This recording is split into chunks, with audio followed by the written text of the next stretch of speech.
रहीम अस्सलाम वालेकुम स्टूडेंट्स, कैसे हैं आप? उम्मीद है आप सब खैरियत से होंगे। आज हम ग्रेड 9 की केमिस्ट्री के फोर्थ चैप्टर का लास्ट पार्ट लेके आ रहे हैं, that is transition metals, halogens and noble gases. Last video में हमने अल्कली मेटल की कैरेक्टरिस्टिक प्रॉपर्टीज के बारे में डिस्कस किया था।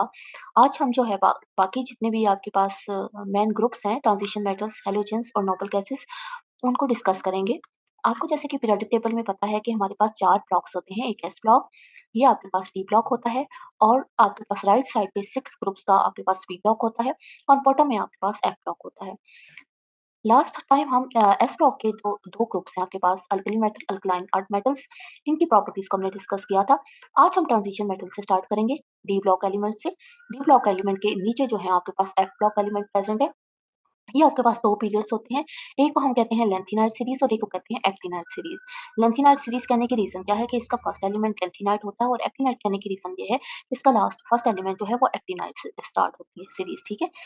और ये आपके पास एफ ब्लॉक एलिमेंट्स हैं और ये आपके पास डी ब्लॉक एलिमेंट्स जो हैं वो आपके पास 10 ग्रुप पे होते हैं, ठीक है? यहाँ पे और जो पी ब्लॉक एलिमेंट्स हैं, पी ब्लॉक में आपके पास लास्ट 6 जो ग्रुप हैं वो आपके पास पी ब्लॉक में आते हैं। इन 6 ग्रुप में से हम लास्ट 2, आपके पास जो 17 ग्रुप है और 18 ग्रुप है, जिसको 7th ए और 8 ए भी कहते हैं, इनको डिस्कस करेंगे। आपके पास ये एक 17 वाला जो है इसको हैलोजेंस कहते हैं और 18 वाले को नोबल गैसेस कहते हैं। तो आइए स्टार्ट करते हैं आज का लेक्चर। Transition elements. और ट्रांजिशन एलिमेंट जैसे मैंने बताया ये डी ब्लॉक एलिमेंट होते हैं, ठीक है? और इसके आपके पास 10 ग्रुप्स होते हैं। ये ग्रुप्स आपके पास सेकंड के बाद स्टार्ट होते हैं, फर्स्ट और 2 आपके पास एस ब्लॉक में आते हैं। थर्ड से लेकर 12 तक जो है वो आपके पास डी ब्लॉक एलिमेंट्स के ग्रुप्स हैं। अब इसको डी ब्लॉक कहने की रीजन क्या है? यही है कि इसकी जब इलेक्ट्रॉनिक कॉन्फ़िगरेशन करते हैं, तो जब फिलिंग करते हुए जो लास्ट इलेक्ट्रॉन जिस सब ऑर्बिटल के अंदर जाता है वो और डी ऑर्बिटल होता है या डी सब शेल के अंदर जाता है। दैट्स व्हाई इन एलिमेंट को कहा जाता है डी ब्लॉक। अब नेक्स्ट क्वेश्चन जो माइंड में आता है वो ये है कि इसको ट्रांजिशन एलिमेंट क्यों कहते हैं? अब देखिए, जो ट्रांजिशन वर्ड है इसका मतलब है चेंज। ट्रांजिशन मीन कि एक फेज से दूसरी फेज में चेंज। तो ऐसा ही है जनाब कि ये दरमियान में प्रेजेंट होते हैं एस ब्लॉक और पी ब्लॉक के, ठीक है? आप पीरियोडिक टेबल में देखें तो ये दरमियान में प्रेजेंट है। तो दरमियान में एक तो ये प्रेजेंट है इसलिए, और दूसरी बात है कि आपके पास एस ब्लॉक के एलिमेंट को हम ज्यादातर मेटल्स कहते हैं, पी ब्लॉक के कॉमनली एलिमेंट जो है वो आपके पास नॉन मेटल्स होते हैं। तो ये आपके पास मेटल और नॉन मेटल की ट्रांजिशन के दरमियान में ये प्रेजेंट, मतलब ट्रांजिशन हो रही है, ठीक है? और ये दरमियान में प्रेजेंट है। इनकी प्रॉपर्टी आपके पास एस और पी के जो ब्लॉक के जो एलिमेंट है इनकी प्रॉपर्टीज के दरमियान की प्रॉपर्टीज होती हैं। That's why these are called transition elements. ये मोस्टली आपके पास मेटल्स होती हैं और इनकी जो कैरेक्टरिस्टिक प्रॉपर्टीज हम देखी जाए, जो कि एक्चुअली जो है वो इनके साथ बिलोंग करती हैं, ठीक है? ये आपके पास है हाई डेंसिटी। अब इनकी डेंसिटी बहुत ज्यादा हाई होती है। हमने बात की थी कि आपके पास जो स्टार्टिंग में एस ब्लॉक एलिमेंट है उनकी डेंसिटी लो होती है। इसी तरीके से आपके पास जो पी ब्लॉक है उनकी डेंसिटी भी लो होती है। तो फिर हाई डेंसिटी किसकी होती है जी? ट्रांजिशन एलिमेंट की, जो आपके पास पीरियोडिक टेबल के दरमियान में प्रेजेंट है, उनकी डेंसिटी जो है वो सबसे ज्यादा हाई होती है। अब आपके पास आप आयरन को देखते हैं। जब भी आप के माइंड में ट्रांजिशन एलिमेंट आए तो कौन सा एलिमेंट आपके माइंड में आना चाहिए? आयरन। आयरन जो है उसकी बेस्ट एग्जांपल है ट्रांजिशन एलिमेंट की, क्योंकि आयरन जो है वो आपके पास कॉमनली डेली लाइफ में बहुत ज्यादा यूज होता है। आयरन अब कितना हार्ड होता है, उसके हार्ड होने की रीज़न क्या है कि उसकी डेंसिटी बहुत ज़्यादा हाई होती है। अब उसकी डेंसिटी ज़्यादा हाई होने की रीज़न क्या है आपके पास? कि ट्रांजिशन एलिमेंट के जो एटॉमिक मासेस होते हैं, वो बहुत ज़्यादा होता है, ठीक है? अब एटॉमिक मासेस ज़्यादा होने की रीज़न कि ये स्टार्ट ही आप देखिए इसमें 3 डी से स्टार्ट होते हैं। आपके पास फिर 4 डी फिर 5 डी। लेकिन एटॉमिक मास साथ होने के साथ एक और रीज़न है कि इनके जो मास है ना वो उनके जो एटम्स है वो क्लोज़ली बहुत एक दूसरे के क्लोज़ प्रेजेंट होते हैं, ठीक है? क्लोज़ली पैक्ड होते हैं। छोटे से वॉल्यूम के अंदर बहुत सारे एटम एक दूसरे के साथ क्लोज़ली पैक्ड होते हैं, मीन्स कि डेंस स्ट्रक्चर होता है। दैट्स व्हाई इसकी डेंसिटी भी हाई होती है। एग्जांपल मैंने आपको आयरन की बताई कि 7.87 ग्राम पर सेंटीमीटर क्यूब। ये आपको पता है कि डेंसिटी क्या होती है? मास पर यूनिट वॉल्यूम। मास है आपके पास 7.87 ग्राम 1 सेंटीमीटर क्यूब के अंदर। ये बहुत ज़्यादा हाई डेंसिटी है। नेक्स्ट आपके पास एग्जांपल है टंगस्टन की। अब टंगस्टन भी बहुत ज़्यादा इंपॉर्टेंट मेटल है आपके पास, जो कि आपको पहले जो आपके पास जो बल्ब होते थे ना, बल्ब, उन बल्ब के अंदर जो है वो जो फिलामेंट होता था, जो ग्लो करता था, वो टंगस्टन का होता था। अब उसकी आपके पास देखिए कितनी है, 19.3 ग्राम पर सेंटीमीटर क्यूब। यानी कि ये इसका एटॉमिक मास भी बहुत ज़्यादा होता है।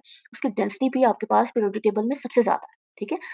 नेक्स्ट आ जाए इनके हाई मेल्टिंग पॉइंट। अब जब जब इतने डेंस हैं, इतने ये स्ट्रॉन्ग हैं, इतने हार्ड हैं, तो इनका इनको मेल्ट करना कितना मुश्किल होगा। अब जस्ट फिर अगेन आप आयरन के एग्जांपल लाएँ। आयरन को मेल्ट करना कोई आम टेम्परेचर में आप घर में तो उसको मेल्ट नहीं कर सकते, ठीक है? बहुत ज़्यादा टेम्परेचर चाहिए होता है। अब क्यों इनको ज़्यादा टेम्परेचर क्यों चाहिए होता है? एक तो इनकी डेंसिटी ज़्यादा है, दूसरा अब ये हमने कहा था कि ये क्लोज़ली पैक्ड होते हैं। क्लोज़ली पैक्ड होने की रीज़न क्या है कि इनके दरमियान में जो बॉन्ड होता है ना, वो होता है मेटालिक बॉन्ड। आपको पता है कि एस ब्लॉक में कौन-सा बॉन्ड होता था? Ionic bond. और जो पी ब्लॉक है उनके पास कोवेलेंट बॉन्ड होगा, लेकिन इनके दरमियान में होता है मेटालिक बॉन्ड। मेटालिक बॉन्ड भी बहुत स्ट्रॉन्ग होता है। स्ट्रॉन्ग होने की रीज़न क्या है कि एक बॉन्ड नहीं होता, इसमें मल्टीपल बॉन्ड्स होते हैं। क्योंकि अब इसके पास जो ऑर्बिटल्स है ना, वो सब शेल्स हैं। वो एस भी अवेलेबल है, डी भी अवेलेबल है, ठीक है? वो एस को भी यूज़ कर सकते हैं, डी को भी यूज़ कर सकते हैं। पी को भी यूज़ कर सकते हैं, तीनों को यूज़ कर सकते हैं, तो बॉन्डिंग बहुत ज़्यादा कर लेते हैं। 1-2 एटम्स हैं उनके दरमियान में नंबर ऑफ बॉन्ड्स बहुत ज़्यादा मतलब पॉसिबल हैं, 2 से ज़्यादा पॉसिबल है।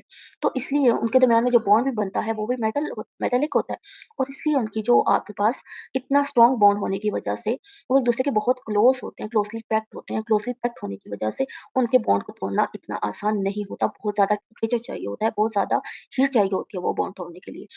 तो वो इतनी ज़्यादा हीट जो है उसको हम क्या कहते हैं, वो बॉन्ड टूटेगा तो वो मेल्ट होंगे ना, ठीक है? वो मेल्ट होंगे फिर वो उनका मज़ीद आप करेंगे तो वो मेल्टिंग पॉइंट के बाद उनका बॉइलिंग पॉइंट आएगा। अब देखिए मेल्टिंग पॉइंट ही इनका अगर टंगस्टन का मेल्टिंग पॉइंट सबसे ज़्यादा होता है, दैट इज़ 3000 की रेंज में, ठीक है? 3400 समथिंग है। तो ये हज़ारों में इनका मेल्टिंग पॉइंट है। मीन कि ये बहुत टंगस्टन का मेल्टिंग पॉइंट सबसे ज़्यादा होता है। अब प्लैटिनम है, जिसको हम व्हाइट गोल्ड भी कहते हैं, बहुत प्रीशियस मेटल है। आप इसका मेल्टिंग पॉइंट देखें 1768 डिग्री सेल्सियस। ये टेम्परेचर भी बहुत ज़्यादा हाई है, 1000 ठीक है?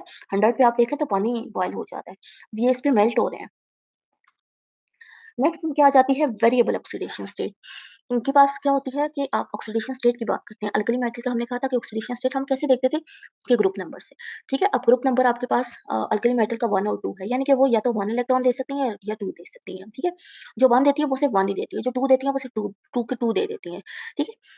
तो ये आपके पास ये वाले जो एलिमेंट है इनके पास ना एक वैरायटी है। ये चाहे तो ये कभी किसी कंडीशन में 1 देती हैं, कभी 2 देती हैं, कभी 3 देती हैं, डिपेंड करता है कि इनकी इलेक्ट्रॉनिक कॉन्फ़िगरेशन क्या है या इनकी एनवायरनमेंट क्या है, ठीक है? तो इनके पास ये एक ही ऑक्सीडेशन स्टेट नहीं होती, इनकी वेरिएबल ऑक्सीडेशन स्टेट होती है। क्यों? क्योंकि अगेन इनके पास डी ऑर्बिटल प्रेज़ेंट है, एस के साथ डी भी प्रेज़ेंट है। डी में भी इलेक्ट्रॉन है, एस में भी इलेक्ट्रॉन है, कभी एस में से इलेक्ट्रॉन निकाल देती हैं, कभी डी में से, कभी एस डी दोनों में से निकाल देते हैं, ठीक है? तो ये इनकी कंडीशन पे डिपेंड करता है, तो इसलिए इनके पास वेरिएबल ऑक्सीडेशन स्टेट्स होती हैं। ऑक्सीडेशन स्टेट होती क्या है? By the way, loss of electron है, जब इलेक्ट्रॉन दे कितने इलेक्ट्रॉन दे सकते हैं और कितने बॉन्ड्स बना सकते हैं। अब आयरन के केस में देखें कि आपके पास +2 और +3 oxidation state 2 oxidation state possible है। अब सोडियम वगैरह को देखें, अल्कली मेटल की इनकी एक ऑक्सीडेशन स्टेट होती है +1, अल्कलाइन अर्थ मेटल की +2, ठीक है? लेकिन इनकी +2 भी हो सकती है और +3 भी। कुछ केसेस में वो +2 देते हैं, किसी के केस में +3 ऑक्सीडेशन स्टेट होती है। कॉपर है, उसकी भी 2 ऑक्सीडेशन स्टेट हो सकती हैं, +1 भी +2 भी, ठीक है? कुछ केसेस में +1 है, कुछ में +2 है। कभी वो एक इलेक्ट्रॉन एस में से निकाल रही हैं, एक दफ़ा एस में से और पी में डी में से भी निकाल रही हैं। ठीक है, निकल रहा है। तो ये जो है इनके पास एक प्रॉपर्टी है इनकी, ये ना कैरेक्टरिस्टिक प्रॉपर्टी है, सिर्फ़ इनकी प्रॉपर्टी कैरेक्टरिस्टिक मीन कि आपके पास special property of this type of the element कि इनके पास वेरिएबल ऑक्सीडेशन स्टेट होती है, हाई डेंसिटी होती है, हाई मेल्टिंग पॉइंट होता है। अब इनकी एक और जो आपके पास बहुत ही इंटरेस्टिंग प्रॉपर्टी है वो है कलर की, ठीक है? ये आपके पास कलर कंपाउंड शो करते हैं। अब ये जो मेटल्स होती हैं, ये जब भी कोई कॉम्प्लेक्स बनाती हैं किसी के साथ, तो इनके जो कलर्स होते हैं, एक तो वो कलर होते हैं और कलर होते भी डल कलर्स नहीं है, वाइब्रेंट कलर होते हैं, बहुत शोख कलर जिनको आप कह सकते हैं। फॉर एग्ज़ाम्पल कॉपर है, तो वो जब उसके जो साल्ट्स होते हैं ना, जो वो कॉम्प्लेक्स बनाते हैं, वो ब्लू और ग्रीन में होते हैं। क्रोमियम के जो है वो आपके पास रेड और ग्रीन होते हैं। अब ये कलर देखें कितने के ब्राइट कलर हैं, ठीक है? जबकि बाकी मेटल्स भी पहली बात है कि वो या तो कलरलेस होती हैं, अगर कलर होती भी हैं, तो बहुत डल कलर होते हैं। लेकिन इनकी ये प्रॉपर्टी है कि इनके कलर जो होते हैं कॉम्प्लेक्सेस जब ये बनाती हैं, तो इनके कलर बहुत वाइब्रेंट होते हैं। नेक्स्ट इनकी बहुत इंपॉर्टेंट प्रॉपर्टी इंडस्ट्रियल कैटलिस्ट। अब कैटलिस्ट का आपको पता है क्या होते हैं? कैटलिस्ट ऐसे होते हैं जो रिएक्शन को स्पीड अप कर देते हैं, ठीक है? आपको कम टेम्परेचर पे ही, कम एनर्जी दे के ही, कम टाइम में ज़्यादा यील्ड आपको ज़्यादा प्रोडक्ट मिल जाती है in the presence of catalyst और कैटलिस्ट खुद यूज़ भी नहीं होते, ठीक है? तो ये बहुत ही इंपॉर्टेंट प्रॉपर्टी है और बहुत सारे कैटलिस्ट जो हैं वो ट्रांजिशन मेटल पे बेस करते हैं, ठीक है? ट्रांजिशन मेटल बहुत सारी हैं जो कि बहुत से इंडस्ट्रियल लेवल की जो चीज़ें बनती हैं उनमें एज़ अ कैटलिस्ट यूज़ होते हैं। फॉर एग्ज़ाम्पल आयरन को देख लें। अब क्योंकि बार-बार आयरन की एग्ज़ाम्पल हम इसलिए दे रहे हैं कि आयरन जो है वो बहुत ही आप लोग सब आयरन से फ़ैमिलियर हैं, ठीक है? मोस्ट कॉमनली जो हमारे इनकी जो यूज़ होती है मेटल वो आयरन है। हेबर प्रोसेस में अमोनिया की सिंथेसिस, ठीक है? अमोनिया एक बहुत इंपॉर्टेंट गैस है जो फर्टिलाइज़र में और बहुत सारी जगहों पे यूज़ होती है। उसकी सिंथेसिस में हम आयरन को यूज़ करते हैं। अमोनिया कैसे बनाते हैं? नाइट्रोजन गैस और हाइड्रोजन गैस दोनों को मिला के अमोनिया बनती है, NH3। नेक्स्ट आपके पास आता है प्लैटिनम एंड पैलेडियम, ठीक है? ये आपके पास अगेन मैंने प्लैटिनम का बताया आपको कि व्हाइट गोल्ड जिसको हम कहते हैं, ये भी बहुत इंपॉर्टेंट कैटलिस्ट है। ये बहुत ज़्यादा कॉस्टली मेटल भी इसी वजह से है, इसकी एप्लीकेशंस बहुत ज़्यादा है। बहुत सारे प्रोसेस में बहुत सारे जो केमिकल प्रोसेस है उसमें ये कैटलिस्ट के तौर पे यूज़ होती है। अब एक और इम्पोर्टेंट जो इसकी एप्लीकेशन है कि कैटालिटिक कन्वर्टर। कन्वर्टर क्या होता है? ये कन्वर्ट करता है। क्या किस चीज़ को कन्वर्ट करता है? ये जो हार्मफुल गैसेस निकलती हैं ना आपके पास फर्नेस से या ऑटोमोबाइल से, गाड़ियों से, तो उन गैसेस में से बहुत सारे इसमें ऐसे हार्मफुल चीज़ें होती हैं, ये इनको कन्वर्ट कर देते हैं लेस हार्मफुल मटेरियल में, ठीक है? उनको एग्ज़ॉस्ट करने से पहले बाहर एमिशन एनवायरनमेंट में निकालने से पहले उनको लेस हार्मफुल कंपाउंड्स में जो है ना वो कन्वर्ट कर देते हैं। तो उसमें जो है, जो वो कन्वर्टर यूज़ होता है, पहले हम कन्वर्टर आगे लगा देते हैं कि वो जो एग्ज़ॉस्ट होता है वो पहले उस कन्वर्टर में से गुज़रता है और उसमें से जो भी हार्मफुल ज़्यादा आपके पास उसके अंदर मेटल्स हैं, उनको वो लेस हार्मफुल उनके ऑक्साइड्स वगैरह बना देते हैं। तो उसमें क्या यूज़ होता है, उसमें उस कन्वर्टर में आपके पास प्लैटिनम और पैलेडियम यूज़ होते हैं। पैलेडियम यूज़ होता है, ठीक है? नेक्स्ट आपके पास निकल। अब निकल आपके पास मैन्युफैक्चरिंग होना चाहिए। जब आप घी जो बनाते हैं, ऑयल ऑयल से घी, जो वेजिटेबल ऑयल होता है, उससे जो हम घी बनाते हैं, उसमें आपके पास निकल का निकल की एप्लीकेशंस में आता है, ठीक है? नेक्स्ट आपके पास प्लैटिनम। अब प्लैटिनम को मैंने बताया कि बहुत सारे इंडस्ट्रियल प्रोसेस में, बहुत सारी जगहों पे ये एज़ अ कैटलिस्ट यूज़ होती है। तो एक जगह तो मैंने आपको बताया कैटालिटिक कन्वर्टर। नेक्स्ट आपके पास कॉन्टैक्ट प्रोसेस में। अब कॉन्टैक्ट प्रोसेस क्या है? कॉन्टैक्ट प्रोसेस आपके पास मैन्युफैक्चरिंग ऑफ सल्फ्यूरिक एसिड। इसकी मैन्युफैक्चरिंग में आपके पास प्लैटिनम यूज़ होता है। आप कहेंगे सल्फ्यूरिक एसिड एसिड है। बहुत सारी जगहों पे यूज़ होता है, क्लीनिंग पर्पसेस में, बैटरीज़ में, पता नहीं जहाँ-जहाँ आपको है कि ये एक स्ट्रॉन्ग एसिड है और उसकी बहुत ज़्यादा एप्लीकेशंस हैं। और इसके बनाने में जो कैटलिस्ट यूज़ होता है वो है आपके पास प्लैटिनम। नेक्स्ट आपके पास लैंथेनाइड्स आ जाते हैं। दैट आर द 14 एलिमेंट्स जो कि आपके पास bottom of the periodic table present है, ठीक है?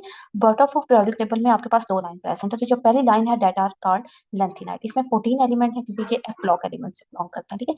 इनको एफ ब्लॉक क्यों कहा जाता है? क्योंकि अगेन इनका लास्ट इलेक्ट्रॉन किस सेक्शन में जाता है? एफ सब ऑर्बिटल में। That's why they are called f block elements. अब इनका पहला जो एलिमेंट है वो लेंथेनाइड है, इसलिए इसको लेंथेनाइड सीरीज कहा जाता है। नेक्स्ट इनको रेयर अर्थ मेटल कहा जाता है क्योंकि ये रेयरली प्रेजेंट है, बहुत कम अमाउंट में प्रेजेंट है on the surface of the earth, ठीक है? और अर्थ की जो अर्थ क्रस्ट है उसमें इनकी कम प्रेजेंस की वजह से इनको रेयर अर्थ मेटल्स कहा जाता है। नेक्स्ट आपके पास इनका आ जाता है एटॉमिक नंबर। ये 57 से लेकर 71 एटॉमिक नंबर तक जितने भी आपके पास एलिमेंट है उनको कहा जाता है लेंथेनाइड। तो ये भी देखिए 57 टू 71 14 बनते हैं, तो ये 14 एलिमेंट्स हैं आपके पास। नेक्स्ट आ जाते हैं एक्टिनाइड्स। अब ये जो सेकंड लाइन है आपके पास पीरियोडिक टेबल के बॉटम में उसको कहा जाता है एक्टिनाइड्स। ये भी एफ ब्लॉक एलिमेंट्स हैं और इनका एटॉमिक नंबर स्टार्ट होता है 89 से लेकर 103 तक। ये भी आपके पास 14 एटॉमिक नंबर है that belong to 14 elements of second line of periodic second line bottom of periodic that are called actinides. Next आपके पास आ जाते हैं most important group of periodic table, most reactive non metals that are called halogens, ठीक है? ये आपके पास ग्रुप है 17 पी ब्लॉक एलिमेंट है आपके पास। पी ब्लॉक में सेकंड लास्ट जो आपके पास ग्रुप है दैट इज 17, उसको 7A भी कहा जाता है। These are called halogens. इनको हेलोजेंस कहने की रीजन क्या है? अब हेलोजन का जो वर्ड है वो दो उसके पार्ट्स हैं, एक हेलोस और एक जेन। हेलोस का मतलब होता है साल्ट और जेन्स का मतलब होता है forming, that's mean they are salt forming element. ये जो एलिमेंट्स हैं ये आपके पास जब भी किसी मेटल के साथ रिएक्ट करते हैं तो ये मेटल के क्या बना देते हैं? साल्ट बना देते हैं। इसमें आपके पास जो इम्पोर्टेंट आपके पास जो एलिमेंट्स हैं वो फ्लोरीन, क्लोरीन, ब्रोमीन, आयोडीन है। ये तो मोस्ट कॉमन एलिमेंट है, लेकिन अभी कुछ रिसेंटली दो नए एलिमेंट्स को जो है वो ऐड किया गया है पीरियोडिक टेबल के इस ग्रुप में, एस्टाटीन एंड टेनिसिन, ठीक है? तो ये दो एलिमेंट्स हैं आप क्योंकि इनका एटॉमिक मास बहुत ज्यादा है और ये रेडियो एक्टिव होते हैं। रेडियो एक्टिविटी के बारे में हमने लास्ट चैप्टर में आपको पढ़ा था कि आपके पास ये मेटल्स जो हैं क्या करते ये आपके पास एलिमेंट्स जो हैं ये रेडिएशंस एमिट करते हैं, अल्फा गामा, ठीक है? क्योंकि ये अनस्टेबल होते हैं, इनका न्यूक्लियस अनस्टेबल होता है, ठीक है? तो इसलिए ये रेडिएशन एमिट करते रहते हैं। तो आपके पास ये दो एलिमेंट रेडियो एक्टिव है। तो अभी तक इनको ज्यादा स्टडी नहीं किया गया, लेकिन जो फर्स्ट आपके पास 4 एलिमेंट है इनको बहुत स्टडी किया गया है अभी तक। आप मैंने जैसे बताया कि these are the most reactive elements in the periodic table. क्यों? आप इनकी रिएक्टिविटी के रीजन क्या है कि बहुत आसानी के साथ, ठीक है, बहुत आसानी के साथ ये क्या बना देते हैं? एनाइन। एनाइन मीन कि ये इलेक्ट्रॉन लेने की एबिलिटी इनकी बहुत ज्यादा होती है, इलेक्ट्रॉन लेते हैं और नेगेटिवली चार्ज हो जाते हैं, एटम चार्ज में कन्वर्ट हो जाता है और नेगेटिवली चार्ज आयन में, और इस तरह से किसी भी रिएक्शन के अंदर पार्टिसिपेट कर लेते हैं। नॉन मेटल्स हैं जी आपके पास, टिपिकली नॉन मेटल्स हैं और इनके पास क्योंकि नॉन मेटल्स किसको कहा जाता है? जिनके पास इलेक्ट्रॉन देने की एबिलिटी नहीं होती या कम होती है। मेटल्स कौन सी होती हैं? जिनके इलेक्ट्रॉन देने की एबिलिटी बहुत ज्यादा होती है उनको हम मेटल्स कहते हैं, और जिनके इलेक्ट्रॉन देने की एबिलिटी कम होती है या नहीं होती उनको हम नॉन मेटल्स कहते हैं। तो आपके पास हेलोजेंस भी है, नॉन मेटल है क्योंकि इनकी एबिलिटी इलेक्ट्रॉन देने की नहीं है बल्कि लेने की है। नेक्स्ट आपके पास आ जाते हैं डायटोमिक मॉलिक्यूल्स। ये आपके पास जो हेलोजेंस है, अगर इनके पास कोई और एलिमेंट ना हो, ये मतलब प्योर फॉर्म में मौजूद हो, तो ये डायटोमिक मॉलिक्यूल बनाती हैं एक दूसरे के साथ। दो एटम्स मिलके एक मॉलिक्यूल की फॉर्म में एक्सिस्ट करते हैं, ठीक है। ये फ्लोरीन, क्लोरीन, ब्रोमीन, आयोडीन, ये इस फॉर्म में एक्सिस्ट करते हैं। नेक्स्ट आपके पास आ जाता है कैरेक्टरिस्टिक प्रॉपर्टीज ऑफ हेलोजेंस। अब कौन सी ऐसी प्रॉपर्टीज हैं जो कि हेलोजेंस के साथ बिलोंग करती हैं, स्पेशली हेलोजेंस के साथ बिलोंग करती हैं। अब आपके पास, आपको पता है इसमें फ्लोरीन, क्लोरीन, ब्रोमीन, आयोडीन है। पहले हम देख लेते हैं इनकी फिजिकल प्रॉपर्टी। फिजिकल प्रॉपर्टीज में हम पहले देखते हैं उनकी अपीयरेंस, कि वो नजर कैसे आते हैं, दिखते कैसे हैं। तो फ्लोरीन को देखा जाए, यार पेल येलो गैस। अब ये गैस है, उसका कलर क्या है, पेल येलो, लाइट सा कलर है। नेक्स्ट आपके पास है येलो ग्रीन कलर है, थोड़ा सा डार्क हो गया है, लेकिन येलो की शेड में ही आ रहा है ग्रीन कलर। और ये भी आपके पास, क्लोरीन भी एक गैस ही होती है। ब्रोमीन आपके पास नेक्स्ट आ जाती है, that is red brown liquid. अब आपके पास ये क्या है, लिक्विड है। अब मोस्टली दो या तीन ही एलिमेंट ऐसे आपके पास पूरे पीरियोडिक टेबल में है जो कि लिक्विड फॉर्म में है। उसमें से एक आपके पास ब्रोमीन है, एक आपके पास मरकरी है जो कि आपके थर्मामीटर के अंदर आपने देखा होगा। उसके अलावा एक और एलिमेंट। तो ये आपके पास लिक्विड फॉर्म में एक्सिस्ट करते हैं। अब नेक्स्ट आपके पास आयोडीन। आयोडीन का कलर देखें ग्रे ब्लैक है, और सॉलिड, ये सॉलिड फॉर्म में है। अब यहाँ से आपको क्या ट्रेंड शो नजर आ रहा है, एक ट्रेंड तो आपको ये नजर आ रहा है कि जैसे जैसे आप डाउन द ग्रुप जा रहे हैं, आपके पास जो कलर है वो डार्क होता जा रहा है। देखिए येलो से ब्लैक, येलो था, फिर ग्रीन हुआ, फिर ब्राउन हुआ, और फिर वो ब्लैक, ग्रेइश ब्लैक हो गया।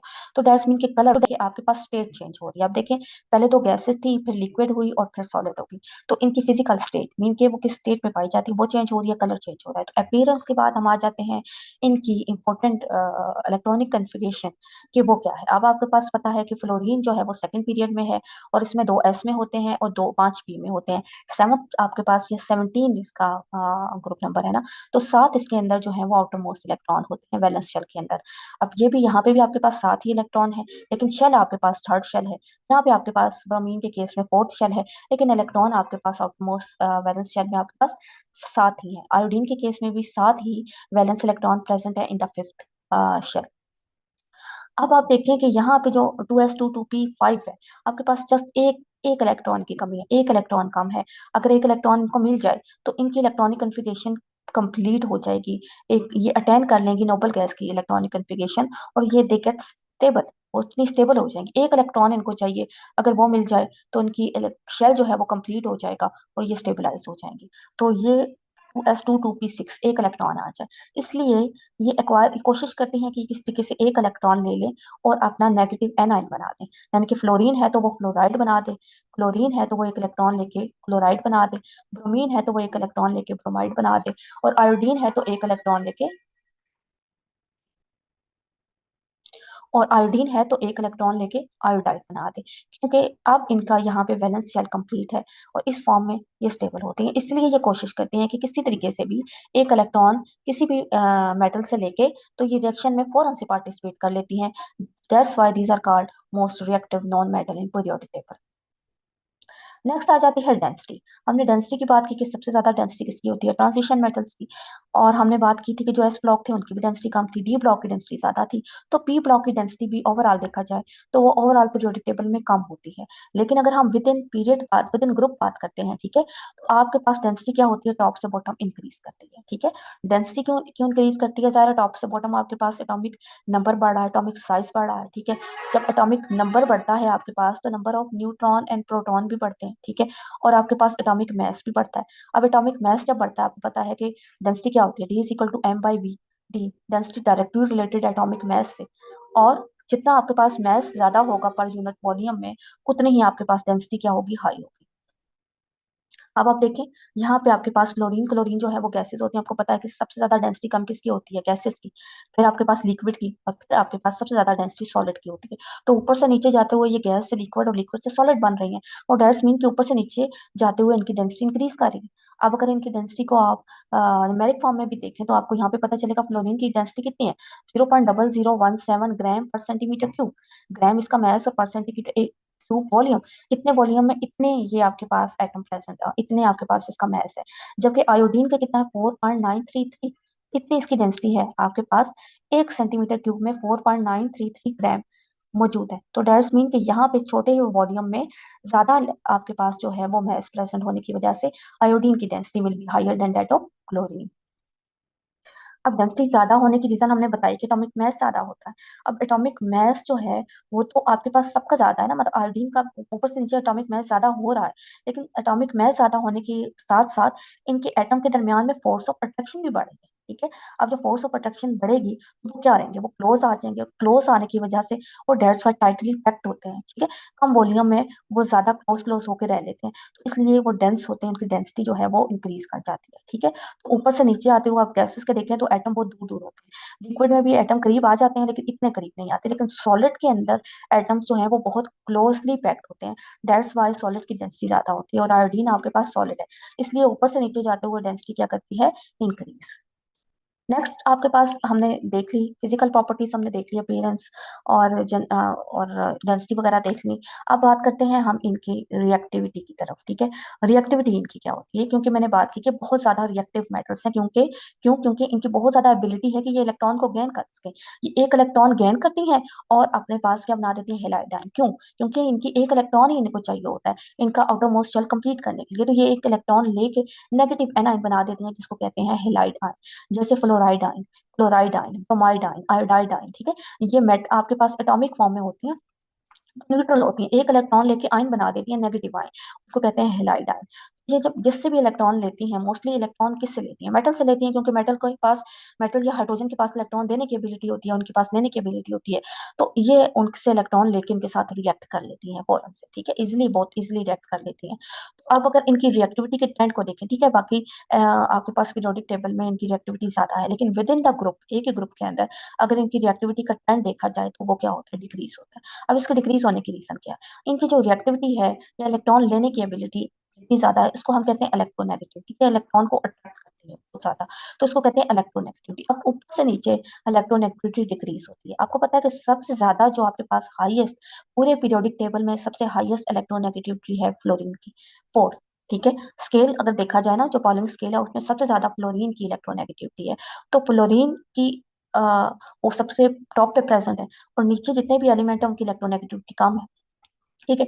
क्योंकि अब इलेक्ट्रॉन एक्टिविटी कम है तो इलेक्ट्रॉन लेने की एबिलिटी कम है, जितनी इलेक्ट्रॉन लेने की एबिलिटी कम है उतनी उनकी रिएक्टिविटी कम होगी, उतनी उनकी हेलाइड आयन फॉर्मेशन स्लो होगी। ठीक है, कम होगी। तो एज अ रिजल्ट आपके पास ऊपर से नीचे जाते हुए आप कह सकते हैं कि उनकी इलेक्ट्रोनेगेटिविटी डिक्रीज करती है, दैट्स वाई उनकी रिएक्टिविटी भी ऊपर से नीचे क्या करती है, डिक्रीज करती है। और सबसे ज्यादा रिएक्टिव जो है वो आपके पास फ्लोरीन है एज अ नॉन मेटल। ठीक है। नेक्स्ट आ जाए। अब आपके पास जो इनकी रिएक्टिविटी है वो किस वजह से है, वो इलेक्ट्रॉन गेन करने की वजह से। वो इलेक्ट्रॉन गेन करते हैं, किससे इलेक्ट्रॉन गेन करते हैं, किसी मेटल से, किसी और एलिमेंट से वो इलेक्ट्रॉन लेते हैं और क्या करते हैं कि अपना एनायन बना देते हैं, हेलाइड आयन बना देते हैं। अब जिस भी दूसरे एलिमेंट से ये इलेक्ट्रॉन लेते हैं उसको क्या कर देते हैं, उसको ऑक्सीडाइज कर देते हैं। क्या करते हैं, ऑक्सीडाइज कर देते हैं। तो इसलिए इनके पास हम कहते हैं कि स्ट्रॉन्ग ऑक्सीडाइजिंग पावर होती है। स्ट्रॉन्ग ऑक्सीडाइजिंग पावर का मतलब क्या है कि ये उनके पास बहुत ज्यादा पावर है कि ये किसी दूसरे एलिमेंट से इलेक्ट्रॉन लेके उसको ऑक्सीडाइज कर दे। ठीक है। तो आपके पास सबसे ज्यादा ऑक्सीडाइजिंग पावर भी किसकी होगी, क्लोरीन की होगी, क्योंकि फ्लोरीन की इलेक्ट्रोनेगेटिविटी बहुत ज्यादा है, इलेक्ट्रॉन लेने की उसकी जो विलिंगनेस है वो ये बहुत ज्यादा है, तो इस वजह से वो किसी दूसरे से पूर्ण से इजिली इलेक्ट्रॉन लेके उसको ऑक्सीडाइज करने की कैपेबिलिटी रखता है। ठीक है। तो डाउन द ग्रुप हम कहेंगे ऑक्सीडाइजिंग पावर भी कम होगी, क्योंकि फ्लोरीन की सबसे ज्यादा है, फ्लोरीन टॉप पे मौजूद है, तो बाकी सारे नीचे की कम ही होगी ना। तो ऐसे से नीचे जाते जाएंगे, ऐसे ऐसे ऑक्सीडाइजिंग पावर, किसी दूसरे को ऑक्सीडाइज करने की पावर जो है वो कम होती जाएगी। अगर हम इस ऑर्डर को लिखें तो वो ऐसे होगा, सबसे ज्यादा फ्लोरीन की है, फिर क्लोरीन की, ब्रोमीन की, और सबसे कम ऑक्सीडाइजिंग पावर है आयोडीन की। ठीक है। अब आप देखें इस पावर की वजह से, इस ऑक्सीडाइजिंग पावर की वजह से, क्योंकि ऑक्सीडाइजिंग पावर ऊपर से नीचे क्या हो रही है, डिक्रीज हो रही है। ठीक है। From top to bottom strength of oxidising power यहाँ पे इंक्रीज नहीं है, गलती से लिखा गया, यहाँ पे डिक्रीज है। ऑक्सीडाइजिंग पावर क्या होती है आपके पास, डिक्रीज होती है। फ्लोरीन की सबसे ज्यादा है, क्लोरीन की, देन ब्रोमीन की, और देन आयोडीन की।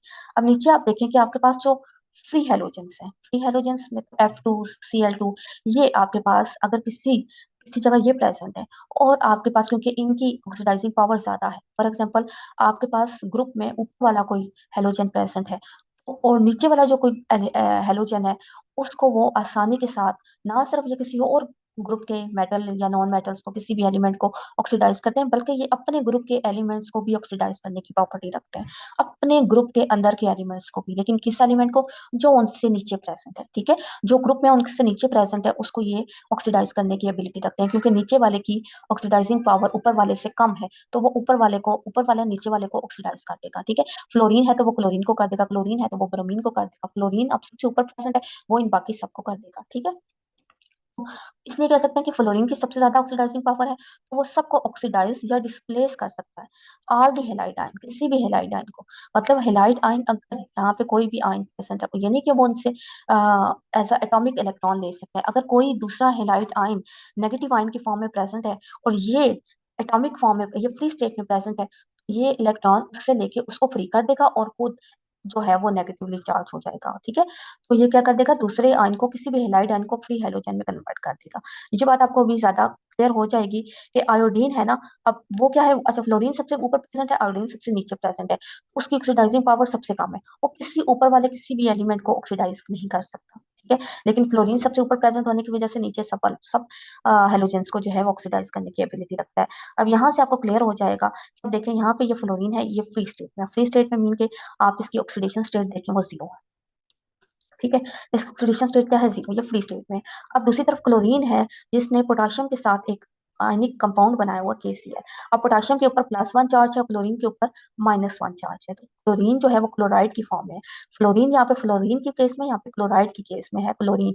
अब क्लोरीन के ऊपर नेगेटिव चार्ज है। अब अगर फ्लोरीन इस रिएक्शन में आता है तो क्लोरीन क्या करेगा, वो क्योंकि ये तो पहले से ही आपके पास ऑक्सीडाइज है ना, ये क्लोरीन को यहाँ से डिस्प्लेस कर देगा, यहाँ से निकाल देगा, ठीक है। और जो एक इलेक्ट्रॉन पोटाशियम का क्लोरीन ने लिया हुआ था, वो इलेक्ट्रॉन फ्लोरीन लेके खुद नेगेटिवली चार्ज हो जाएगा और क्लोरीन को फ्री स्टेट में कन्वर्ट कर देगा। अब यहाँ पे आपके पास फ्लोरीन की ऑक्सीडेशन स्टेट जीरो थी, क्लोरीन की -1 थी। यहाँ पे आके क्लोरीन की ऑक्सीडेशन स्टेट जीरो हो गई है और यहाँ पे फ्लोरीन की ऑक्सीडेशन स्टेट हो गया -1। यहाँ पे यानी कि फ्लोरीन ने एक इलेक्ट्रॉन जो यहाँ पे डोनेशन हुई हुई थी पोटाशियम से, वो फ्लोरीन ने ले लिया है और क्लोरीन को इसने रिएक्शन से बाहर कर दिया, ठीक है। इस तरीके से फ्लोरीन ब्रोमीन को भी यहाँ से निकाल देगा और खुद इसकी जगह पे आयनिक फॉर्म में चला जाएगा और इसको फ्री स्टेट में कन्वर्ट कर देगा। अगर आयोडीन होगा तो उसको भी यही करेगा कि उसको रिएक्शन से बाहर कर देगा, यहाँ से आयनिक फॉर्म से फ्री स्टेट में कन्वर्ट कर देगा और खुद जो है वो इसकी जगह पे रिप्लेस हो जाएगा, ठीक है। तो ये इसको डिस्प्लेस कर देगा, यानी कि ये यहाँ पे प्रेजेंट था, अब इसने यहाँ से इसको निकाल दिया है, ठीक है। तो ये आपके पास एबिलिटी है, क्योंकि फ्लोरीन की ऑक्सीडेशन पावर इन सब बाकी हेलोजन से ज्यादा थी। नेक्स्ट आप देखें कि hydrogen halide and their thermal stability. अब आपको पता है कि हाइड्रोजन जो है, हाइड्रोजन हेलाइड क्या होता है, आपको पता है हाइड्रोजन जो है वो मोस्ट इलेक्ट्रोपॉजिटिव नॉन मेटल है, ठीक है। मेटल मोस्टली आपके पास इलेक्ट्रोनेगेटिव होते हैं, ठीक है, लेकिन सबसे ज्यादा इलेक्ट्रो, ये ऐसी नॉन मेटल है जो कि सबसे ज्यादा इलेक्ट्रोपॉजिटिव है और एक इलेक्ट्रॉन दे देती है फौरन से, तो बहुत इजीली किसी इलेक्ट्रॉन दे देती है। तो ये आपके पास इसलिए इसको अल्कली मेटल के साथ रखा गया, क्योंकि अल्कली मेटल भी एक इलेक्ट्रॉन दे देती है, ये भी एक इलेक्ट्रॉन दे देती है, दोनों इलेक्ट्रोपॉजिटिव है। तो ये हाइड्रोजन इलेक्ट्रॉन देता है, हेलाइड इलेक्ट्रॉन देता है, तो इनका एक कम्प्लेक्स बन देता है, आपके पास एक कंपाउंड बन जाता है, ठीक है। मॉलिक्यूल आपके पास H2 और CX2, यहाँ पे X जो है वो हेलोजन, यहाँ पे भी अगर आप इस तरह से देखेंगे X लिखा होगा तो X शोइंग फॉर हेलोजन, ये हेलोजन का सिंबल है। तो X जो है वो एक इलेक्ट्रॉन हाइड्रोजन से लेके HX बना देता है, ठीक है।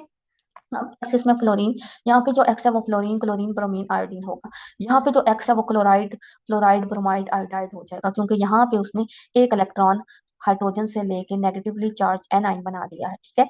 अब इसको अगर हम देखें तो आपको पता है कि ये सबसे ज्यादा इलेक्ट्रोपॉजिटिव नॉन मेटल, ये सबसे ज्यादा इलेक्ट्रोनेगेटिव नॉन मेटल है, ठीक है। तो इनकी इलेक्ट्रोनेगेटिव का डिफरेंस जो है वो बहुत ज्यादा होता है। तो अब ये इनका जो बॉन्ड है वो डिपेंड करेगा इनके इलेक्ट्रोनेगेटिव डिफरेंस पे, ये कितना इलेक्ट्रोपॉजिटिव है, ये कितना इलेक्ट्रोनेगेटिव है, ठीक है। तो आपके ये बॉन्ड, इनका बॉन्ड बहुत स्ट्रॉन्ग होता है, और स्ट्रॉन्ग होने की रीजन क्या है कि इलेक्ट्रोनेगेटिव डिफरेंस होता है।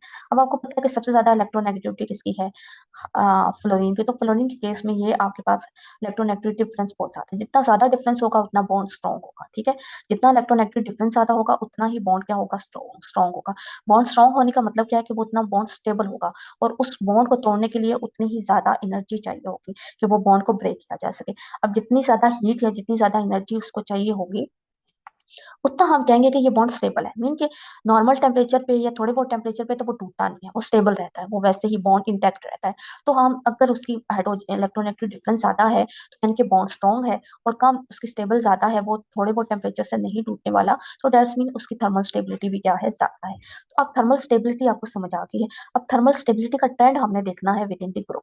अब ऊपर से नीचे जाते हुए क्योंकि इलेक्ट्रोनेगेटिव जो है वो क्या होती है, कम होती है। फ्लोरीन की सबसे ज्यादा टॉप ऑफ द ग्रुप मौजूद है, नीचे सब वालों की आस्ते आस्ते कम होती जाती है। तो आपके पास इलेक्ट्रोनेगेटिव डिफरेंस भी कम होता जाएगा ऊपर से नीचे जाते हुए। जब इलेक्ट्रोनेगेटिव डिफरेंस कम हो रहा है तो बॉन्ड भी जो है वो आस्ता आस्ता वीक होता जाएगा, और बॉन्ड वीक होगा तो उसकी आपके पास एलिमेंट की स्टेबिलिटी भी क्या होती जाएगी, कम होती जाएगी, यानी कि आप कम एनर्जी रिक्वायर होगी उसको तोड़ने के लिए। दैट्स मीन जो पहले उसकी थर्मल स्टेबिलिटी जितनी ज्यादा थी अब आस्ता आस्ता कम होती जाएगी ऊपर से नीचे आते हुए, क्योंकि अब उसको ऊपर से नीचे आते हुए कम एनर्जी से हम उसको तोड़ सकते हैं। तो उसकी आस्ता आस्ता थर्मल स्टेबिलिटी भी क्या होती जाएगी, डाउन द ग्रुप डिक्रीज करती जाएगी। ठीक है, तो थर्मल स्टेबिलिटी आप देखा जाए इस तरह से, कितनी एनर्जी रिक्वायर्ड होगी आपके हाइड्रोजन हेलाइड को तोड़ने के लिए अलोंग द ग्रुप। तो आप देखेंगे कि सबसे ज्यादा एनर्जी चाहिए होगी हाइड्रोजन क्लोराइड, ये बहुत स्ट्रॉन्ग बॉन्ड होता है हाइड्रोजन और क्लोराइड के दरमियान में। उससे फिर आपके पास हाइड्रोजन क्लोराइड थोड़ा वीक होता है, हाइड्रोजन ब्रोमाइड उससे ज्यादा लेस स्ट्रॉन्गर होता है, फिर आयोडाइड सबसे ज्यादा लेस जो आपके पास स्ट्रॉन्ग बॉन्ड है वो हाइड्रोजन हेलाइड का है। अब आप यहाँ पे देखें कि हमने बात की थी ऑक्सीडाइजिंग पावर वाली, ये आपके पास बुक में आपकी एक कॉन्सेप्ट असेसमेंट दी गई है कि आपके पास कौन सा वाला हेलोजन किस हेलोजन को डिस्प्लेस करने की एबिलिटी रखता है। तो हमने कहा था कि ऊपर वाला नीचे वाले को डिस्प्लेस कर सकता है, लेकिन नीचे वाला ऊपर वाले को ना ऑक्सीडाइज या डिस्प्लेस नहीं कर सकता।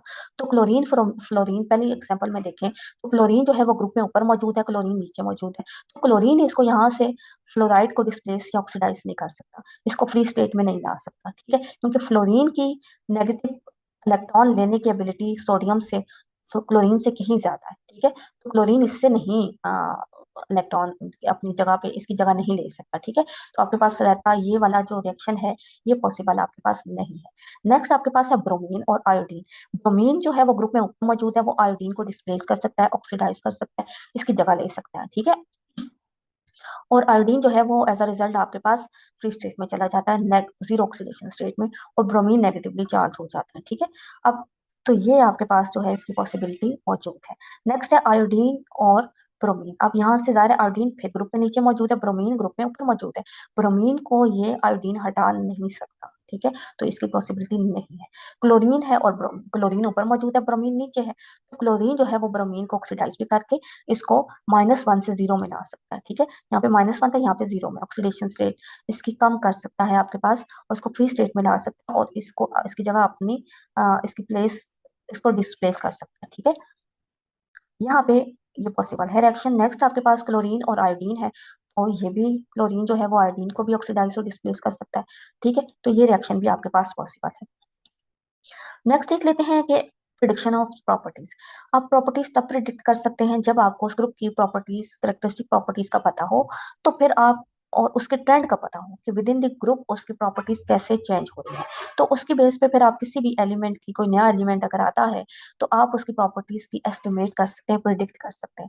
फॉर एग्जाम्पल आपको ग्रुप 17 के बारे में ये पता है कि ये हेलोजेंस है, जो पॉइजनस है, ये नॉन मेटल्स है। ठीक है, फिर हमने बात की कि इनके melting and boiling point overall क्या होते हैं, लो होते हैं, और इनका जो ट्रेंड है मेल्टिंग एंड बॉइलिंग पॉइंट का वो ऊपर से नीचे क्या होता है, इंक्रीज होता है। आपको पता है ऊपर वाली गैसेज है, नीचे वाली क्या है, आपके पास सॉलिड है। ये पहले वाली दो गैसेज हैं, फिर लिक्विड और सॉलिड, और सॉलिड का मेल्टिंग पॉइंट ज्यादा होता है गैस से। ठीक है, तो नेक्स्ट आपके पास है कि कलर। कलर भी आपको पता, हमने देखा है कि ऊपर से नीचे आते हुए कलर आपका क्या होता है, डार्क होता जाता है। ठीक है, अब हम देखेंगे कि आपके पास वो एलिमेंट प्रेजेंट किधर है। अब देखिए ये एलिमेंट ग्रुप में 5th नंबर पे मौजूद है, मतलब फ्लोरीन क्लोरीन ब्रोमीन आयोडीन चार है, चार के बाद आपके पास एस्टाडीन प्रेजेंट है।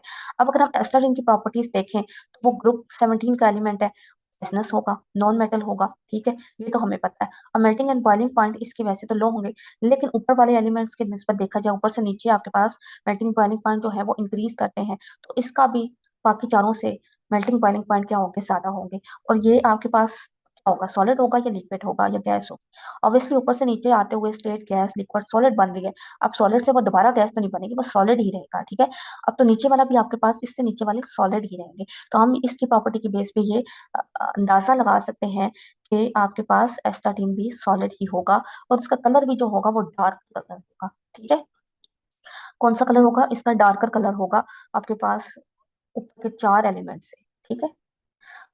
तो ये थी आपके पास हेलोजेंस। अब हम की डिटेल, अब हम आते हैं नोबल गैसेस। नोबल गैसेस आपको पता है कि वो ग्रुप 8 या 18 से बिलोंग करती हैं, इनर्ट होती हैं। इनर्ट का मतलब क्या है, जैसे हम अभी लास्ट टाइम हेलोजन की बात करते, they are most reactive non metals. तो ये जो नोबल गैसेस हैं, तो आपको पता चल रहा है ये गैसेस है, और नोबल से क्या पता चल रहा है, ये इनर्ट है। इनर्ट का मतलब क्या है कि ये किसी के साथ रिएक्ट नहीं करती नॉर्मल कंडीशन के अंदर, ठीक है। नॉर्मल कंडीशन पे जिसपे पीरियोडिक टेबल के बाकी सारे एलिमेंट रिएक्शन शो करते हैं, ये उन कंडीशंस के अंदर कोई रिएक्शन नहीं शो करती, ना ये इलेक्ट्रॉन देती है ना ये इलेक्ट्रॉन लेती है, ठीक है। That's why they are called inert, मतलब ये आपके पास रिएक्शन में पार्टिसिपेट नहीं करती, दैट्स वाई इनको that are called noble gases. Group 18 या ग्रुप 8 ए से बिलोंग करती हैं। इलेक्ट्रॉनिक कन्फिग्रेशन क्या है, NS2 NP8 NP6, ठीक है। स्वाय इसके अंदर ऊपर जो फर्स्ट आपके पास गैस है हीलियम, उसकी इलेक्ट्रॉनिक कन्फिग्रेशन 1s2, ठीक है। उसमें सिर्फ s में इलेक्ट्रॉन है, जबकि बाकी सारी नोबल मेटल के अंदर S2p6, ठीक है। n कुछ भी हो सकता है, किसी भी शेल से वो बिलोंग कर सकते हैं।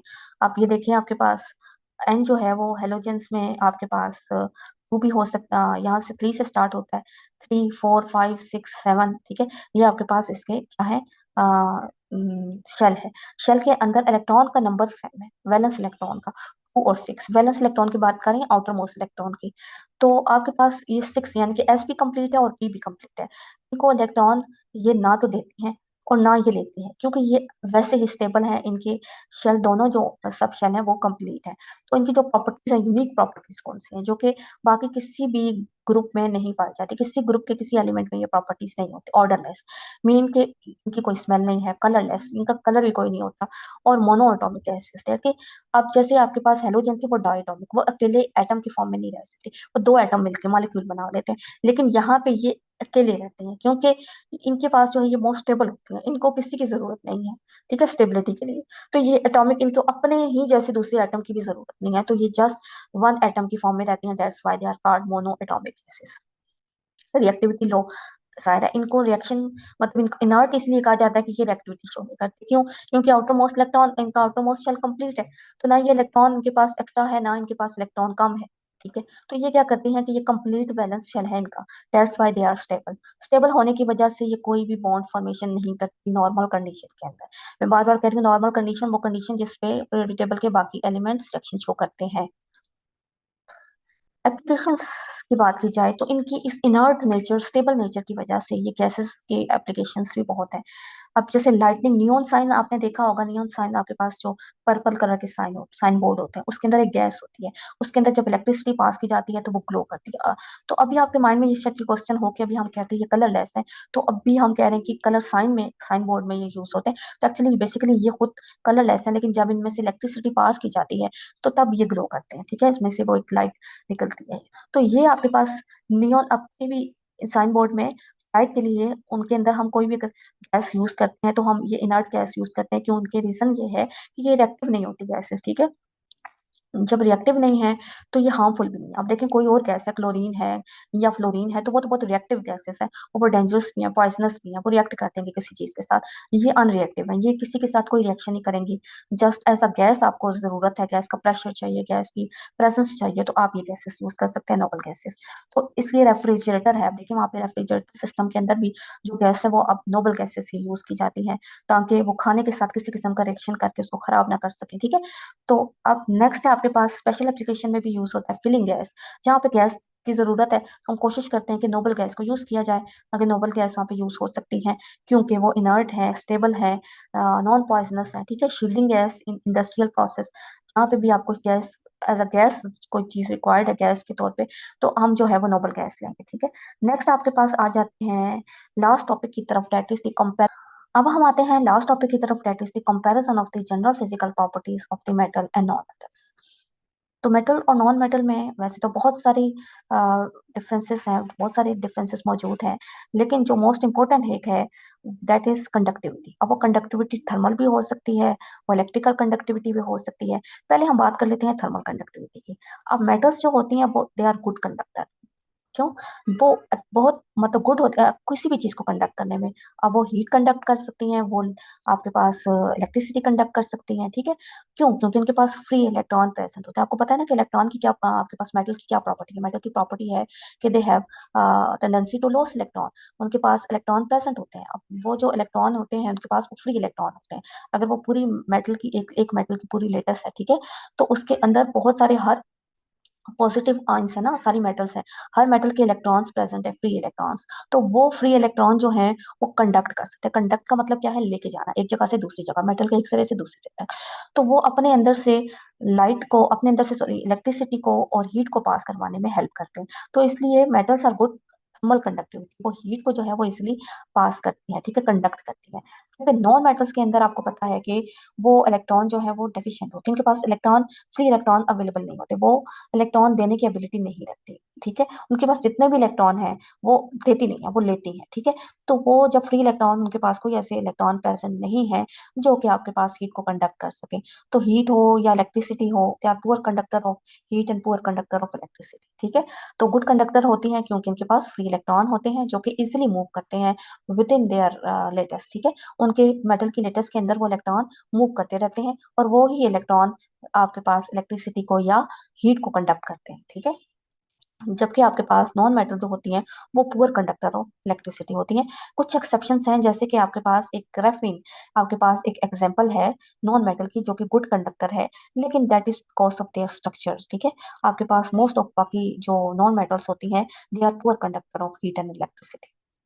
नेक्स्ट बात कर लेते हैं मेलेबल एंड डक्टाइल। हाँ, what does it mean malleable? To be malleable and to be ductile, metals आपके पास मेलेबल होती हैं क्योंकि अगर हम मेटल को प्रेस करते हैं ना, ठीक है, या उसको हैमरिंग करते हैं, फॉर एग्जांपल हैमरिंग में भी तो हम उसको बीट कर रहे होते हैं, उसको प्रेस कर रहे होते हैं, तो वो आपके पास एक थिन शीट बन जाती है। ऐसा नहीं होता कि आप उनको प्रेस करें, उसको हैमर के साथ उसकी हैमरिंग करें तो वो जो है वो टूट जाए, ठीक है, वो रेजा रेजा हो जाए, बल्कि वो रेजा रेजा नहीं होती, वो शीट्स बन जाती है, प्रेस हो जाती है, ठीक है, टूटे बिना। इससे से डक्टाइल का क्या मतलब है कि अगर आप उनको खींच के लंबा करके वायर्स की फॉर्म में बना सकते हैं, ठीक है। लंबी वायर्स आपने देखी होंगी, कॉपर वायर्स है, मेटल की वायर्स बन सकती हैं। तो ये प्रॉपर्टी है मेटल के अंदर कि उनको they are malleable and they are ductile, और वो उनका जो है वो ब्रेक नहीं होती। ब्रेक क्यों नहीं होती? क्योंकि उनके अंदर जो बॉन्ड होता है वो होता है आपके पास मेटेलिक बॉन्ड होता है। तो मेटेलिक बॉन्ड इतनी जल्दी से टूटता नहीं है। क्यों?